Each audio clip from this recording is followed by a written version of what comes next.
Hi guys, and welcome to another episode of Military Spouse to Millionaire. I am beyond thrilled.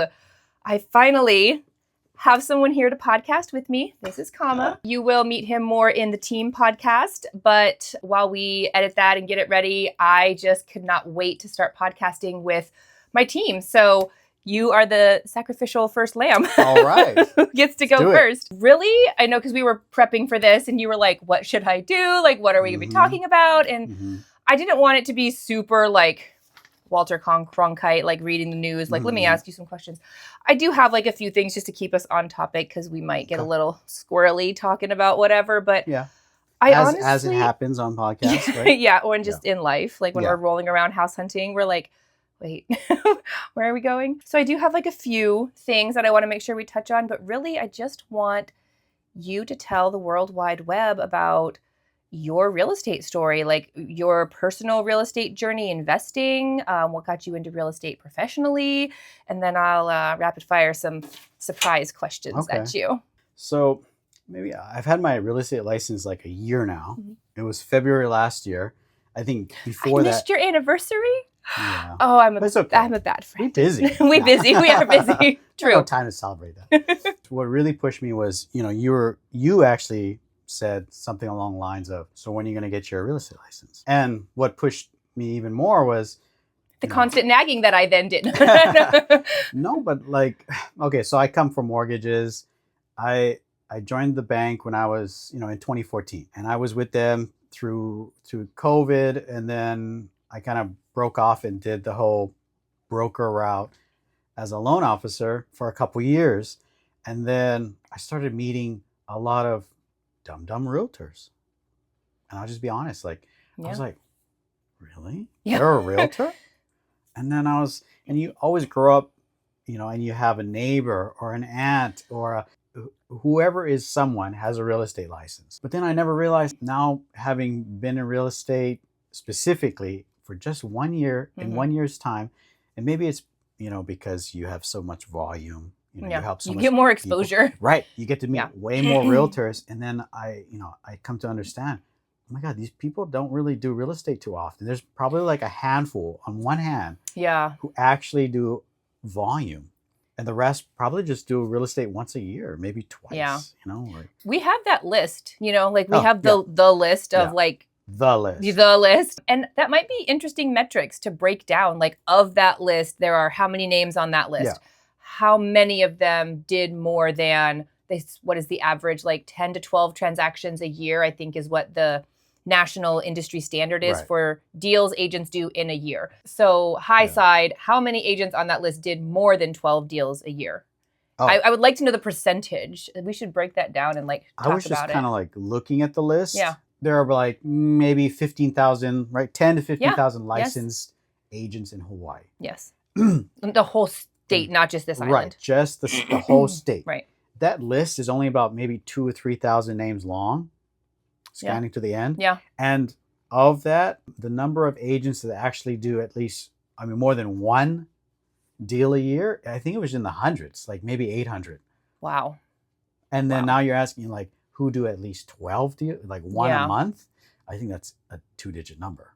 That's crazy. So, well, we'll get back to you on the actual number because now I'm curious. So I'm tasking you with doing that, please. And so I don't know. I thought, okay, if you don't think that, you think it's so easy, go get your license. And you encouraged me, and I went and got it. And it's not as hard as, it's actually pretty easy to get. I think the challenge is how to be a successful realtor, because everyone can be a realtor, I guess. Well, that's the thing is I talk to you're with me a lot now, and you hear me interact with clients a lot. How often does a client say, I want to get my real estate license? Often. It's often. It's very, very often. And it's not that getting the license is the barrier to entry, but then my immediate question to anybody who is like, I'm going to get my real estate license. Okay, Godspeed. It's a wonderful profession. Where are you going to get your clients? Yeah. That's the thing, right? Like, it's not that the test or the getting the license is that hard, but then there are about 11,000 of us, right, actively doing this. Where are you going to get your clients? And are you prepared? And do you think that your skills are adequate enough to go up against someone like me? Right. or any of the other top producers, on the island to compete for that business. And that's the intimidating, like very hard part. And I think that's where most agents ultimately fail or they, not fail per se, but they do smaller volume because they're just getting like these one-off, things that they can grab. Right. And motivation too. Like, what's your motivation to being, to having your license? Is it just to make money? That's not going to sustain you in this industry. Right. You have to have some kind of drive to, for you to be successful in the long run in anything, but especially in real estate. I wasn't particularly money driven for the real estate part, but I thought it was a necessary tool, having been doing loans for so long and you having to interact with realtors quite often. It just makes sense. Why don't you just have that tool? Oh, and then people started asking me, who I had done loans for, oh, can you sell my house? And I was like, no, but I have somebody who can. And then after a while, I was like, I keep like deferring these people here and there. I was like, I just do it. You can just do it. Yeah. And you are actually, golf clap for comma, you are in your first transaction right now that is your listing, but it is I'm like your co-lister and I got your back, but like, it's your listing. It was your client. You did all the work. I went to one meeting with you. That was it. Like, you did it. Like, you got the listing. It's live. It had great showing activity. You got an offer that your clients are very happy with. And all cash. Yeah. That's not the standard. That's not the bar we're setting. But yeah, so congratulations to you on that. That's very exciting. It only took you a year. It's hard. Not a very good age. No, whatever. It's But because I have you busy doing shit for me. Again, motivations are totally different. Yeah. I didn't come into this trying to, I just wanted to really understand the other side of the coin. I understand how to get $1 million loan for the client to buy the house. What does it take on the other side for that client to have wanted to choose that house? And what process does it take for them to take the leap, right, and become a homeowner? And now, having done it just a year with you, I've seen a lot of people, and there's two of me. Like Victoria has she sees one half, I saw the other half, right? And so what comma means is he's an assisting agent on the team, and we talk about that in the team podcast about like their roles and responsibilities. But there's two of him, not meaning he has like a twin or a clone. There's another assisting agent on the team named Victoria, and they do the same things. You guys kind of, funny enough, sometimes, like right now, you both had clients that did not want to stop looking at houses. Like you have the client that you were out with today, and she has a client that she went out with yesterday, Sunday, and they're both very much like seeing stuff they like, giving great feedback, excited, and they're just like, but I want to just see one more house. I want to go out one more day. There are a lot of times where you do have like very similar clients in their like demeanor, or like if it's a difficult transaction or whatever. It's just kind of funny seeing both sides of it. And you'll be like, God, she wants to go out again, but she loved the last 6 houses, but she wants to. And Victoria's like, he still wants to see more, but he's so excited about this when I showed it today. And I was like, you just talked to comma. Like it's just crazy. And there's so many personalities. Oh, yes. Even the people who have bought homes before, sometimes they're no easier than the people who, easier, maybe they're not as quick with their decisions, even if they've bought homes before. The first time home buyers, they think about it a lot and they want to see a lot, but sometimes they just pull the trigger too. They'll just see some video tours and they're, they're ready to commit already. So everyone's on like honestly, if I have to like think about that statement, I honestly think that people who have owned homes before are not worse, but you have to relearn everything coming to Hawaii. Like the market here is different. You can't have the same mainland expectations that you have in Texas. You can't put them on Hawaii because you will fail. And so I think honestly, sometimes people who haven't done it before and don't have those expectations are a little bit easier because they're a clean slate, so to speak. And I'm saying that we personally were guilty of that when we moved here. We came from Colorado. We had a 3,200 square foot house, like all the things, the driveway, the garage. And I'm like, it was $230,000. And we're offering on our first house here. And I'm like, what do you mean it is 1,300 square feet and $660,000 and I don't get a driveway? It's a Hawaii wake up call. She's calling. Like it is a reality check for a lot of people. And I think if you don't have the past experience of home ownership and buying in different places, sometimes it is easier. Yeah. And I think about like when I bought my place too. The only reason I bought was because I was trying to rent something, and Pam, our friend Pam, said, rent? What do you mean rent? Buy something. Why would you pay someone else's mortgage? And I was thinking, oh my God, I don't know. Why would I do that? I just didn't think that I was ready or in a place. Which is and I help crazy. people buy homes. Yeah, that's the crazy part. Because you help people. And that's the second thing. When someone's like, I want to get my real estate license, but then they end up renting or they don't own a house. I'm like, how in the hell are you going to be educating people and trying to talk someone into buying a house? Practice what you preach. And you go home into your rental. Like, it's crazy to me. So I'm glad that Pam had that little come to Jesus talk and with John was John was my realtor at the time, and he took me around to places. And now looking back at it, I kind of regret not buying the rundown yellow shag rug, Jack and Jill, nicotine stained walls. With the oh my God, it was like it was stuck in time, and but it was big, and I could have done so many things to it, but at the time I was like, I just want to. I wanted the shiny, brand new turnkey, move in ready. But your place is pretty. Yeah, it's I mean, but you could have made that other place pretty. Yeah. But now I know. But now you know, and thankfully you can just buy more houses. Yeah. The next one. Yeah. Big thing in Hawaii is I get a lot of friends and people I grew up with. You hear a lot in Hawaii that I'll never be able to buy a home because it's too expensive. But I think it's a matter of expectations too. So a lot of us grew up in houses, or our parents or grandparents had something here. And your idea of a home is going to be that same size, or at least that same neighborhood. And most often than not, these are neighborhoods or homes that are not really fancy and nice, but they're about $1 million, a median home price amount. And they're run down, they're old, but that's what you imagine growing up here is the typical home that you would want to live in. And so if that's the first home you think about, of course that's going to be out of your picture. Sure. Because it's $1 million. Right. And you need 20% now, that's $200,000 cash, unless VA, but still it's a lot of money. And so going around house hunting with folks, and these guys have like 2000 year birth dates, 2004, right? It's starting to get 2006. My daughter is, you know what I'm saying? Like we're helping people that are my daughter's age, which is crazy because I'm still 25. Right. How is that happening? She looks really good. Photo editing. But yes, people born in the early 2000s are buying houses. Right. And they're seeing things that actually are priced really well, like in the $300,000 or $400,000 range. And they're not at the ends of the island. They're Mililani. Yep. Mililani. Yeah. Right here in Eva Beach sometimes. Yes. And you got to work. It's a journey. You really have to start with what you can get now, and you live in it for a few years. You fix it up, and maybe in like 3-5 years you're able to sell it.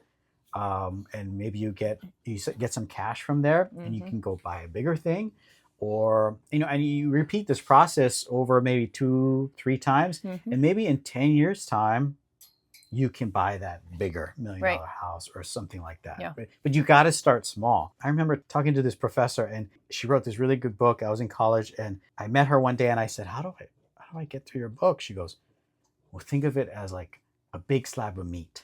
You can't eat the whole thing at once. You have to cut it up in pieces. And you just have to work at it little by little. I don't know. I just think about that. It's like going to Haleiwa Joe's. You don't eat the whole prime rib. It's a fun fact. If you haven't been to Haleiwa Joe's, go. You don't eat the whole prime rib at dinner. You eat as much as you can at dinner. You digest. You get up the next day. You have steak and eggs. Or you make like a quesadilla with it, or you whatever. You just like get through it more gradually. Or that big Mai Tai thing that they have. Jesus Christ, that fish bowl. It's crazy. Yikes. Yeah, pace yourself. But that is a very valid point when people think of home ownership, even coming from the mainland. When I'm showing people townhouses and condos, they're like, "Well, that's not a house."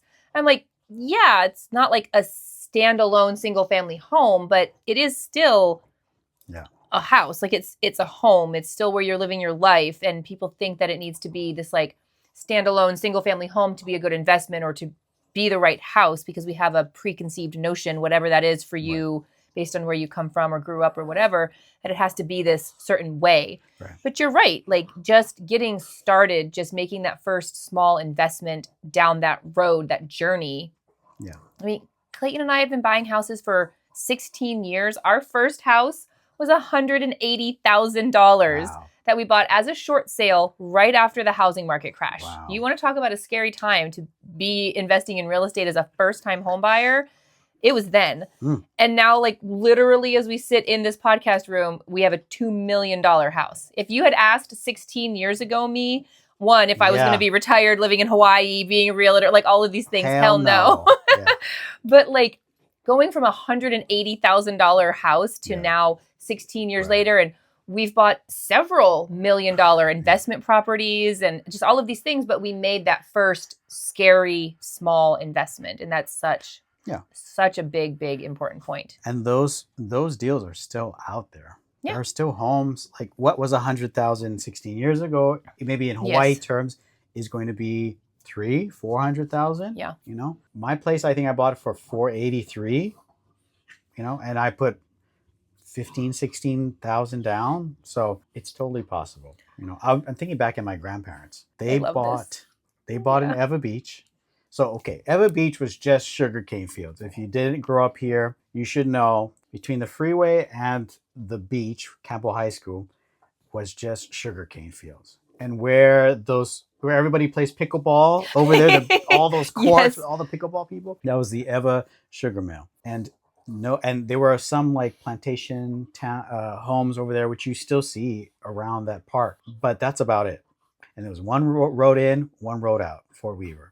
And after the war, the Second World War, they started building a bunch of homes over here, starting by the beach and really just right off the main road right there. And some of the first developments back then was Eva Colony and Eva Estates, which we had. We just sold one. There. Yeah. Yes. We just did a transaction there across from the high school. Yeah. And those were even the newer ones. Somewhere over there, my grandparents bought, they were 17 and 18. Little babies. And they just had their first baby. This was 1968. Wow. And FHA came out with a loan program. It was a FHA 235, I think, program. And it was a no down payment program for first-time home buyers. And so they moved out there, 0 down payment. They bought it for $23,850. Shit. 3-bedroom, 1 bath. That's how it was, yeah. A single family home. It was a corner lot. Over the 8 years they lived there, they dynamite the back because it's all coral. So if you look in Eva, you'll see like empty land sometimes, and it look like sand, like hard sand. That's because Eva is just mostly coral. It was old coral flat plains, and so they had to dynamite the backyard to build a pool. And this is pre DPP. So, yeah. No permits required. Yeah. Which is nice because they told me it was going to take 2 years to get my permit for the pool I wanted to put in. So I would much rather have just bought some dynamite and blown up my backyard and put in a pool. That would have been lovely. And I think the payment was like $250 a month. But, you know, salaries. Yeah, they made 12 cents a day or something like that. I said, and how much did you make? And he was like $5.34. He remembers to the dollar. $534 as a policeman. Wow. At 18, 19 years old. Yeah. And then his mortgage was like half what he was making. Yeah. So he lived there like 8 years. And I said, why did you move?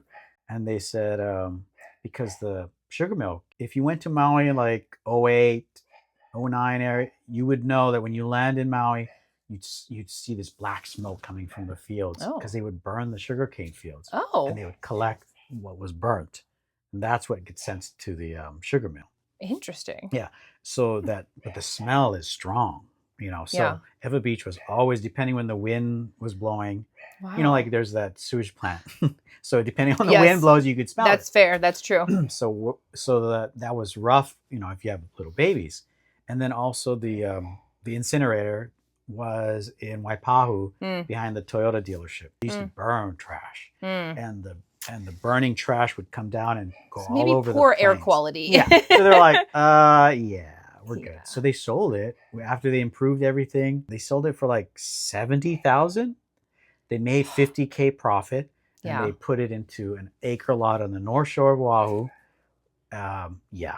And then they Which ended is up selling crazy. that. Well, they bought that in 1978, 79, and they sold it in 2014 for over $1 million. From 70,000 to Ridiculous Yeah. come up. Wow. yeah, crazy. But That's that was like my first inspiration yeah. to buying a home. Like I was like, oh my Yeah. God, they could do it. And I think that's Different another times. important thing is not everybody has that role model growing up, right? Like you Right. saw your family in some capacity investing in real estate or in real estate in some kind of Right. way. And I talk to so many young military people who are like, I'm the first person in my family to own a house. Mm. And I think that's so impactful as a young person to have seen your grandparents like making those investments and them talking to you about it maybe as you were growing up Yeah. and things like that. So I love that so much. Yeah. That's a cool story. That's amazing. Yeah. I love the story that you told me about that property because you were driving around with them not too long ago. I think yeah. making a video tour of that neighborhood that we had a listing in. And Yep. you said that Grandpa saw like the rock wall that he had built Yeah. at that property because you drove them by the property. Yeah. And he was like, that's my old rock wall still there. And he was like, wow, that thing's still, I did a good job. Yeah, like that's amazing. Yeah. It stood the test of time. Like Yeah. that stuff is so cool. Yeah. And the things you can remember, like you remember all your neighbors. This will probably be us in like 20, 30, Sure. 40 years. Yeah. Coming back and go, oh, I remember Joe used to live there and Jenna. You yeah. know, like, yeah. They were naming all the neighbors from 1968 on the Oh street. my gosh. You know, as if they were like still there. Yeah. So that was cool. That is really Yeah. cool.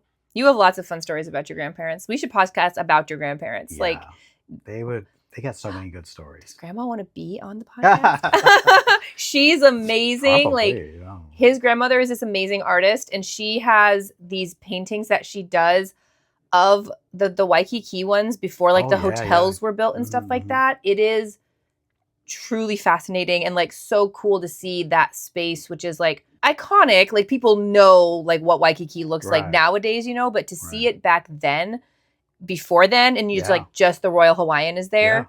Yeah. Very cool. Like Yeah. very, very cool to Yeah. see. Okay. You ready for some rapid fire? Oh. Top secret Okay. questions. Top Okay. secret, got it. Ready? Have to make a decision. Can't give an indifferent answer. Keep in mind, Clayton doesn't watch the podcast. Uh-oh. Lender, realtor. What's your preference? Honestly, I like real estate more. I feel like I'm really good at the lending side, but I like the real estate more because it's tangible. You know, you can create a $500,000 or $1 million loan, Uh-huh. and you can never touch it. Yeah. You always have to pay for it later. With You interest. gotta sign 100 documents for it, but you can't. It's not a tangible, and it's a great skill to have, and you know that's good. But real estate, to touch these places and to see what's wrong with them and what's good with them, and then to see the families that we help. Yeah. And Isn't that a yeah, feeling? from the first day? Honestly, Yes. seeing them, they're kind of like a little nervous, Mhm. or they're a little more like, "Who are you?" You know, trying to sell me something. You know, You get the more standoffish ones. yeah, Yes. or the quiet ones. You know, they don't. You're say doing anything. great impressions. Right? These are all spot Yeah. on. Yes, yeah, and they're all over the place. And then you see them at the very end, and they're just like ecstatic. Yes. It's Nobody's ever like, right. I have a house.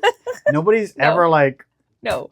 sad. It is the best day of many people's lives. Yeah. Like, especially for first-time home buyers. Like, the day you get the keys to your first home, Yeah. that's a substantial emotional event for most people. Yep. And to get to be a part of that is, that is something tangible. Like, okay, Yeah. good answer. That was a Yeah. very good answer. Something that you hate or strongly dislike, if you think hate is too strong of a word, in the real estate profession. Like things that someone else in the real estate profession does that like irks you, or something about the industry that you think is like in desperate need of change and like really bothers you. The salesy part. Like, there's a difference between, I don't know, I never feel like you're trying to sell anyone anything. Yeah. Like, It's more of like an educational process. And if Yeah. it is the right fit for you, then we can talk about it more. But that's Yeah. how I try to approach it anyways. yeah, you you take everybody to all these houses, which, by the way, they choose. Right? Yeah. They initially choose. They'll choose the initial batch, and then from there, we always do like a manual search. An ad, like we've sometimes, one of my pet peeves is like bad photography, because sometimes we know that there's a property out there and is like shows great in person, but they cheaped out on the photography and the photos look like trash, but we know it's great, but a client might have just passed right over it because the photography is trash. So, or the property's trash. And they made it look way better in the photos. Digital staging, red flag. Yeah, we take the time after a client picks like the initial batch of, like 4 or 5 properties they want to see. Then we manually search around based on those properties and like pick a few more that we want to add based on kind of our expertise. Right. And we'll lay it out for you and run it. And we even give you the numbers and everything like that. So you can walk in a place and you know what 3,000 looks like. You know what 4,000 looks like. But some of these guys are very salesy. And the thing I don't like is that when you're in the house and they're trying to tell you like, this is the house. It's usually not us. It's usually when we go to see a listing and they insist on being there. Yes. Oh, that's one. That is a major one. Yeah. And by the way, it's vacant. That was There's this morning. Nothing in there. Victoria and I saw a property today over in Emily's neighborhood, actually. Yeah. And it was vacant. And I was like, great, because they asked to see it last minute. Yeah. And I was like, no problem, it's vacant. And then the agent calls me and she's like, I'm here to let you in. Are you running late? And we were, because the clients were late, because they were just getting used to the island and there was traffic. Usually we don't have to it's explain vacant. It. Yeah. So, sorry, go ahead. Why do you have to gatekeep? And why do you have to even attend? Hold on. It makes the clients uncomfortable. Yeah. Sorry, tangent. Oh my God, yes. Like, it's crazy. It's vacant. There's not stuff in there. Like, I can kind of get it if you're living in a home. Yeah. Maybe you have some sensitive items or whatever, and you want your real estate agent there to like. No, that's okay. But also, I am also a real estate professional and am in charge of watching my clients. Even if the listing agent is not there, I'm not going to let them just run amok in someone's house because I am a trained real estate professional. Right. But yes, it's a vacant property. There's nothing there. Why is the listing agent showing up? Yeah. It just makes our buyers uncomfortable. Yeah. Trash. And we try to line up the showings, right? So, you go from this property to this property, and it's kind of like an art to time it right. It's you got to think about traffic. And is this particular buyer, are they more observant and they want to see more, or they talk more, or they're quick? They're like, I like it. Okay, next one. Yes. I like it. Next one. So that can make 20 to 30 minutes of different in a showing. Like, yes. Yeah. Yes. So when they insist on having to be there to let us in, or for a vacant property, the vacant properties are like godsends in a showing day, right? Yeah. Like if we have a whole day of showings and they're all vacant, the pressure's off. We don't have to worry about if we hit traffic, if the client's late. We're like, they're vacant. We can just get there whenever. If the client takes 30 minutes per house versus 5 minutes per house, doesn't matter. But then some days we have showings where it's like they're all owner occupied. We have to stay within our 30-minute window, or 4 agents are meeting us at 4 of the 5 properties we're going to. And so we really need to be like right on time. And it's a different energy when we're house hunting, and that's the case, especially if those things line up with a client who wants to take their time. And you should. Like, we're not at all saying that a client should rush. No. But we don't never rush anyway. No, but the first day that we're out house hunting with someone, it's hard for us to know what type of house hunter they're going to be. Yes. Normally after that, we can gauge it and be like, okay, we're going to give only 15 minutes per showing, or we're going to give the full 30 minutes or whatever. But yeah, it's a different vibe. Yeah. When agents are there, when they're all owner occupied or tenant occupied, and then we have to give extra notice and we have to be really tight with our timeline. And I don't know if it can be helped, but I'm thinking about a tenant occupied apartment we went to, Kendra and I. It was a 3-bedroom, 2-bath in town in a high rise. And I know what you're about to say. The tenants were everywhere. They opened the door like yeah. And I okay, I'm going to be laying on the couch right here. Yes. And then we're like, literally did. Okay. Oh my God. People in the bathroom, people in all the rooms, like, and the agent's like, okay, you can show. That was like, oh my God, you guys. Like, I'm trying to think of the right word for this. It was like bad on top of bad on top of bad, because it was a client who took forever in houses. He really wanted to take, like, which is, again, is fine. Yes. But then the agent met us there. Yeah. And then it was tenant occupied, and we go in and like, all the lights are off. You got people in like sleep clothes. You got like people coming out of their bedroom with like paper plates with like French fries and ketchup on them. Clothes everywhere. Yeah, the guy literally did answer the door and say, is it okay if I go lay back down? And he literally went to the couch and just laid down on the couch with like a full-on bed pillow and a blanket. And the agent was like, come on in. Yeah, I know. Lights weren't on, windows weren't open. It was like a crypt in there. It was totally dark. It was crazy. And that was the fastest showing that client ever had. Yeah. Because he just looked around and was like, we can go. Yeah, that was the fast one. That was a fast one. You know, he was very polite. It was an awkward situation for sure. The shit that we see. Anyway, there's so many. I can keep going. I was like, that's another one. Yeah. No, they're all unrelated. Okay. What's something else that you think maybe like the industry does really well, or something that you really love about real estate, aside from like the client experience? Because I do think, just going back to your point earlier, if you're just in this for the paycheck or for the money, you're going to be a flash in the pan realtor. You're not going to make it. I think you really do need to have whatever that why is for you. You need to have a why that's beyond something monetary. The client experience, has its ups and its downs. We deal with all types of personalities and all types of situations, and sometimes very high stress. Yeah. And this is big investments that we're helping people with. But what's something that you like about real estate? I like that it's not a skill that is exclusive to a certain group of people. Oh. You can go, if you're an American, or you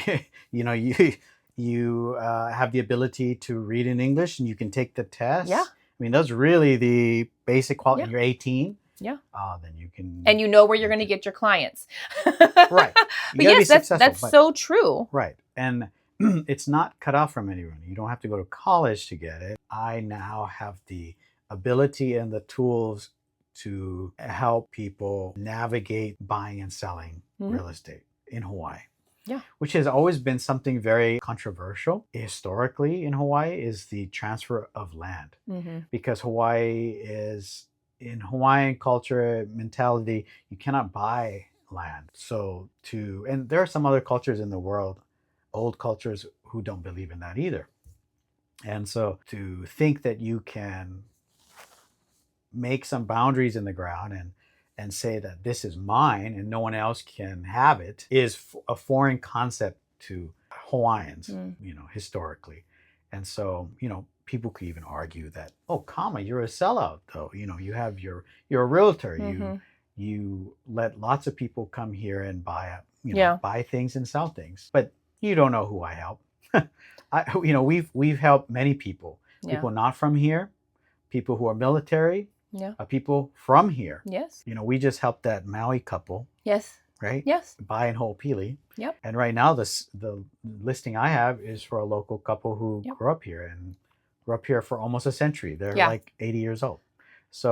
And so sweet. Something that I love always about my time with you, just in general, like not even work related, but like fun fact about the whole team, we are all genuinely very good friends. Like we vacation together. We just spend lots of time together. We go to dinners together. We play pickleball together. We genuinely are in each other's lives in like a very real way outside of just, this stuff. Something I cherish so much about my time with you always is getting to talk to you about the cultural and historical past of the islands and your experience, being from here and in your family's history here. I mean, your family has land given to them by the king, like from, you said 7 generations back now? Like 7, yeah. That's just so cool to me, these things that I get to learn from you about this place that like I'm so passionate about living. Like, like we came here vacationing a lot growing up as a kid. And even as like a 10-year-old child,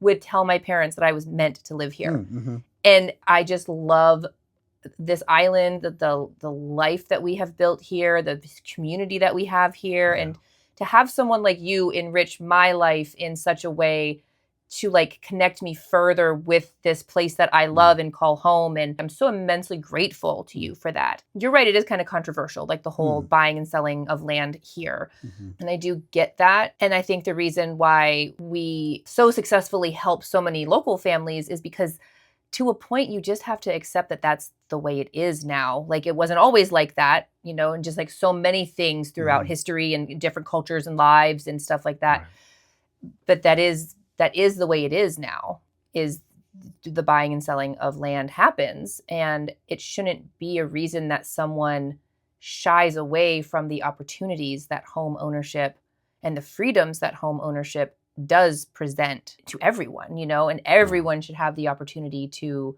seize that and have that and benefit from that. And that's something that can be more educated on, you know, that's not talked about a lot.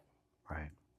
And, you know, that means a lot that you said that. You share a lot with clients that your dad was stationed here. Yeah. Your grandpa was stationed here. So, you know, you come from a long line of family that has been in the armed services. Yes. Right. You know, I can recall that in my family, the same thing has happened. You know, even though we come from two different histories, two different parts of the world.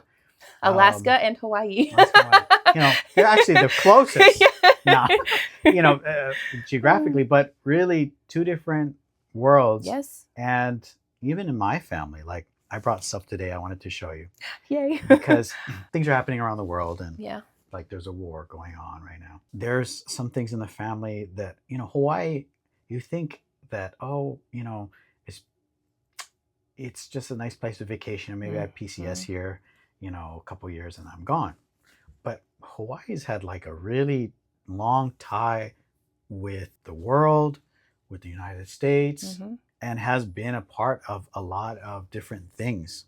Like, just in my family alone, I brought an article from a newspaper clipping in 1900.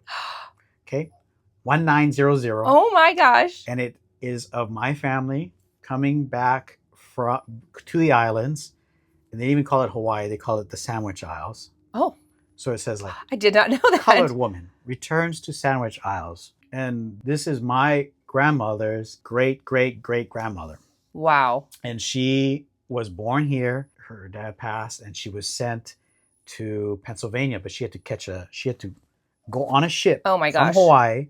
Actually, her story reminds me of that show, 1928 or something. Oh my gosh. The Yellowstone show? The okay. Yellowstone. Yeah. But the one with Helen Mirren. Yes. And that one. Yes.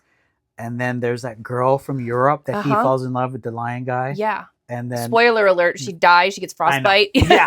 But that whole girl. journey she makes only to die when she gets to Yellowstone. Oh my gosh. It sounds like my... Oh. I found a whole thing. You know, she didn't die of frostbite, but... Sunburn. It's that whole journey you can make in that time period. Yeah. And they probably lived around the same time. Yeah, it's a fake story, but like... That's crazy. Here's a real life person in my family who has to journey as a...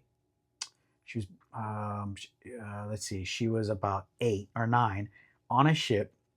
She goes to Mexico, then to Chile. She has to go down around. Wow. And then she goes to, I think, Brazil, and then New York, and then she gets off in Massachusetts. And she goes, then she catches a train to Pennsylvania, and then she goes to school there, and then the Civil War breaks out. And then she's stuck there. Wow. And in her time there, she meets a man who she falls in love with and has kids with, who was born a slave in Virginia, pre-West Virginia creation, because West Virginia didn't exist before the Civil War. Born a slave, takes on his slaveholder's name, which was Dandridge. Okay. Which Martha Washington is a Dandridge. Wow. That's her maiden name. Okay. So the Dandridge family were big, like, slave owners in Virginia. And so he takes on the Dandridge name, and then she marries him. They have kids. She's there for like 40 years. Wow. Then this newspaper announces that she's returning to the islands. This is crazy. Yeah. It's super cool. And then so she catches a train to California, then jumps on a ship to Hawaii at the turn of the century. And her name gets passed down through the family. Like, I actively actually go put flowers at her grave. I know exactly where she's at. Wow. And that, to me, she's like this is somebody born in the mid 1800s. Like, Kama is in his early 30s, for anyone who's wondering. Wow. So, yeah, it was really cool. Like, I found where she's at and where her daughter is and where her granddaughter is. because her granddaughter is my great grandfather's mom. I mean, that's the connection. Okay. There's a lot of Yeah. greats here. Yeah. But it's really not that long ago. Like once you start learning, you know, you have if you have stories, you're lucky enough to have stories in your family. Yeah. Like it's not that long ago. It was only like 200 years ago is not that long. That's Yeah. only a few generations. Not in this grand scheme of like. And a Civil War person, Yeah. a hero in the family, like that's beyond cool. And I'm in Hawaii. Like I'm like I had, you know, like to think you have any connection to those wars. Yeah. Or, you know. But you do. Yeah. That's And I'm going way off topic. No, honestly, one of the things on here was special guest topic of choice. So you kind of naturally just segued into that, which I sort of love. I was like, I don't know if we want to talk about it because like we're in a time of war. Yeah. And a lot of the people we work with are young. They don't know what war is. Yeah. I'm 31, but I recall 2003 very well. You know, I wasn't a little baby. I was old enough to understand what it meant to wake up and see planes crash into towers. Yeah. Yes. You know, and it gives me chicken skin thinking about it because you do have chicken skin. You know, oh my God, yeah. When you think about it, it was scary. You know. Yes. And so, you know, we work with a lot of younger military folks who are becoming homeowners. I think somebody the other day mentioned that they were going to have to go. Yeah. Somewhere. You know? And so I think about things like you having to take care of, you know, I'm thinking about the mothers and the spouses who have not experienced their loved one going somewhere. Yeah, what they're about to experience. You know? Like, and how you Clayton deployed 5 times. Exactly. Yeah. That's what I was like. I was like, wow, I feel like that would be something really powerful for folks to hear is, you know, because I have stories here of what mothers in my family went through when their sons were sent to war. And I brought them with me. I want to see them. This is setting the bar very high for everyone else on the team, because like guest topic of choice, this speaks to my like soul anyways. Okay, so this is a copy of the letter because I'm not going to bring the letter because it's going to fall apart. It's really old, But this is a letter dated August 8th, 1950. Oh my God. And it's from my uncle Halona. This is my grandma's mom's brother. Okay. So her uncle, my grandmother's uncle. And it says, hello, Mom and Dad. How are all you folks at home feeling? Fine, I hope. As for me, I'm feeling fine and homesick. Down here, it's hot and dusty all day. The people are way behind time. They built their homes with straw and mud. Now, while I'm writing to you, our guns are going boom, boom to the North Koreans. Mom, I received your letter on the 5th of August. The place down here is dusty and dirty. We go from one place to another every time we get there. We lay down and catch some sleep. In the night, we stand guard while our boys sleep and the North Koreans fire back at us. We'll write again soon, Mom. So goodbye for now. Your loving son, Halona. And it kind of super heartbreaking because the date of this letter is August 8th, 1950. And he's writing to my grandmother's grandmother. Yeah. So which her name was, we call grandparents in Hawaii are called Tutu. So Tutu Alice. So my great grandmother Alice. And so that's August 8th, 1950. She does not get another correspondence for 2 years. And she's sitting at home and she receives a letter. And it's from the Department of the Army from DC saying, Mr. and Mrs. Samaki, Lahaina, Maui, I'm writing concerning your son, Corporal Clarence Aki, who has been missing in action in Korea since the 12th of August, 1950. Oh my God. 4 days after this letter. Oh my God. And meanwhile, 2 years, she's like, you know, you understand in the 50s, you can't just like. There was no email. There was no like cell phones. So this is the first thing she's hearing about. For 2 years. And she hears that it was 4 days after the letter from her son. It gives me a pit in my stomach. And so they don't know what happened to him, basically.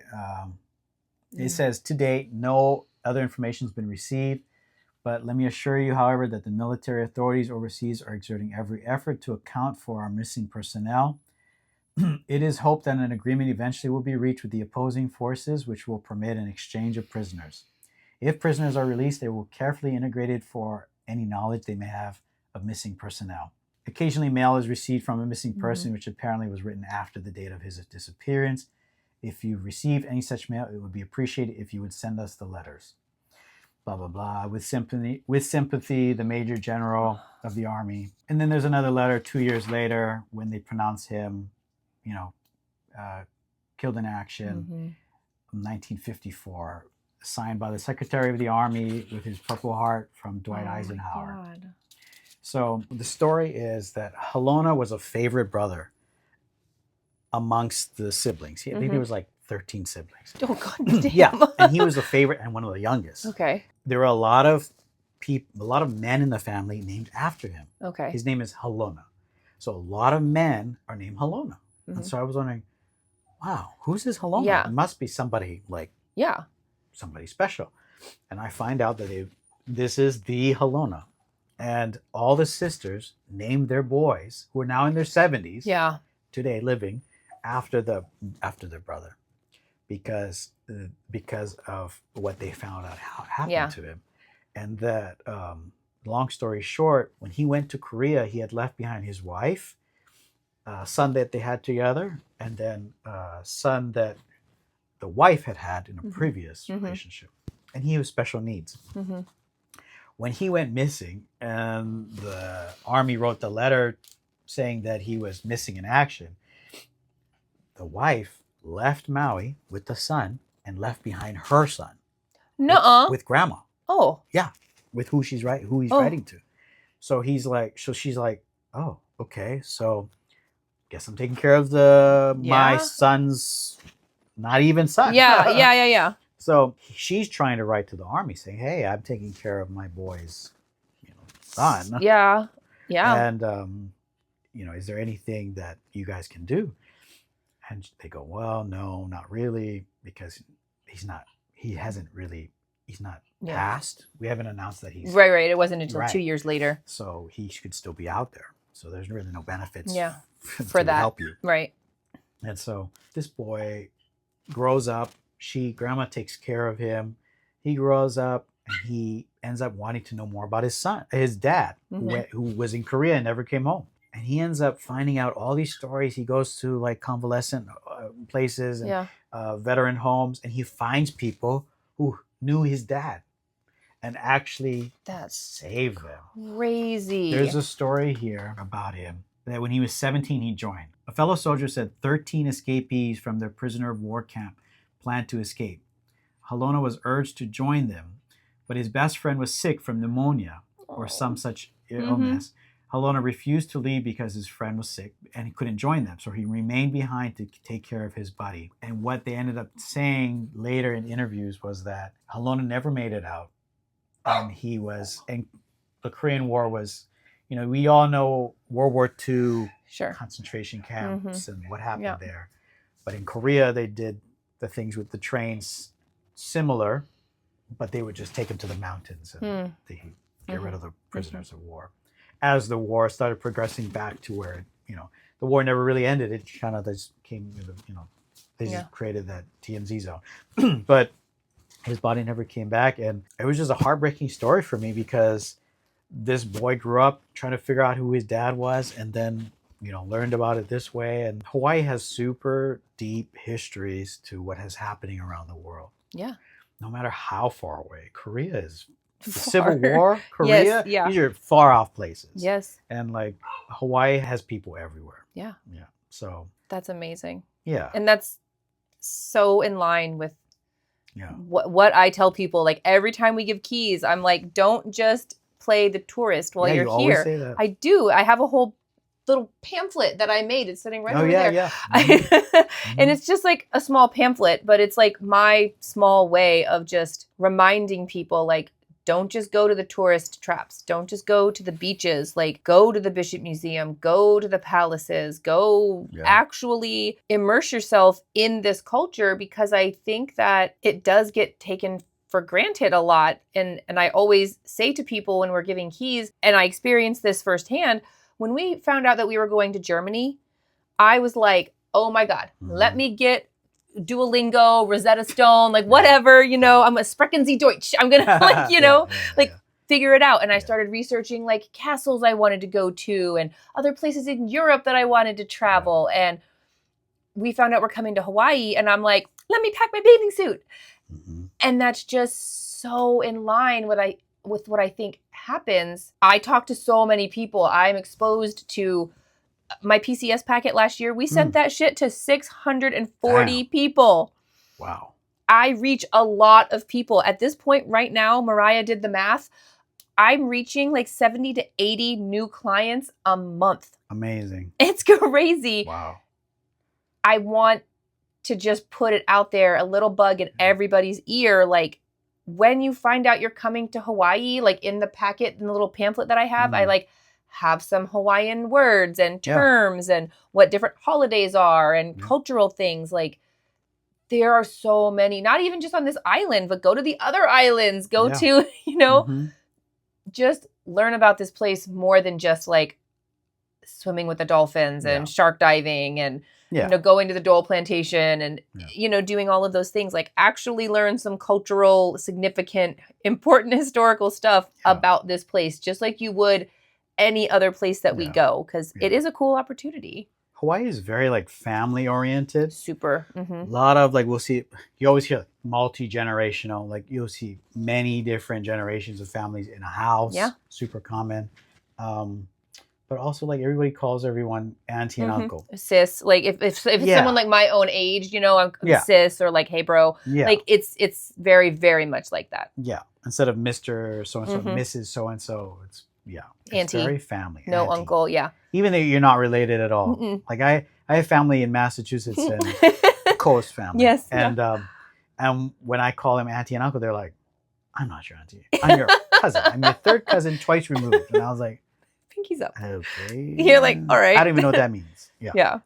But it's different here. It is different here. Everyone, you know, we don't use our horns. Like there's so many things here. Yeah. I use my horn. No, just because I don't. Some craziness happens on the highway. So, you know, like I mean, in an emergency, the shaka will not cut it. But no, really, really, we don't use our horns here unless you're downtown Waikiki and like it's probably a tourist. But like really, and that's like a weird cultural thing here. I think it's a cultural thing, like just the shaka and just like the slower pace of life here. And, you know, it's... I feel like your time here would be more enjoyable if you were respectable of the culture. And that has to do with wherever you go in the world. Japan, Europe, anywhere. You gotta know where you're going.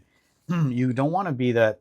Well, ideally, you don't want to be the tourist who just acts like how they act at home. Yeah. You do have to have some level of awareness of your surroundings. Where the hell are you? You know? Like when we went to Japan, it was hot as shit in Japan in August. Your girl has tattoos all over the place on my back. And I even have this one right here.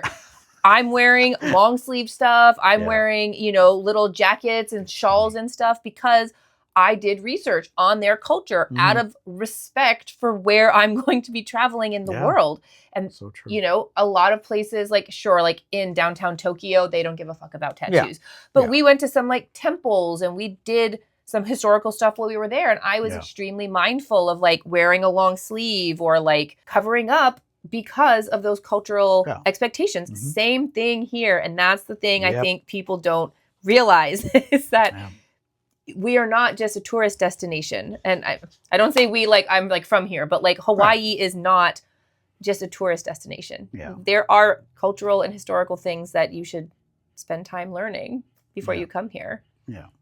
Don't just stay downtown Waikiki. Tourism is like maybe in the last 70 years since they started, the first hotel went up maybe if you want to go that far, but that's like a blink in the history of the islands.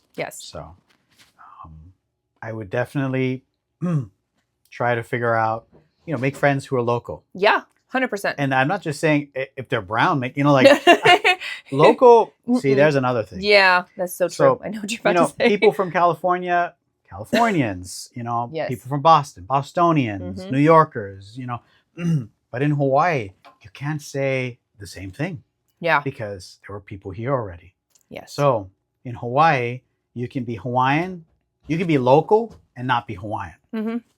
I mean, it's not really a I'm Hawaiian. I'm not local. It's just that there's a different history here. Mm-hmm. So Hawaii has native Hawaiians who are here. They had their own country, everything like that. They have their own history. And then you have a huge influx of immigrants from China, Japan, Portugal, Puerto Rico, Philippines. There's certain waves of it that integrated with Hawaii. Even folks from Europe who are Hawaiian and they're part German or Hawaiian or part English. That was super common. And then skipping up to today, everyone is like a little mix of everything. You get a lot of huge mixed plate here. Yeah. And so lunch plate.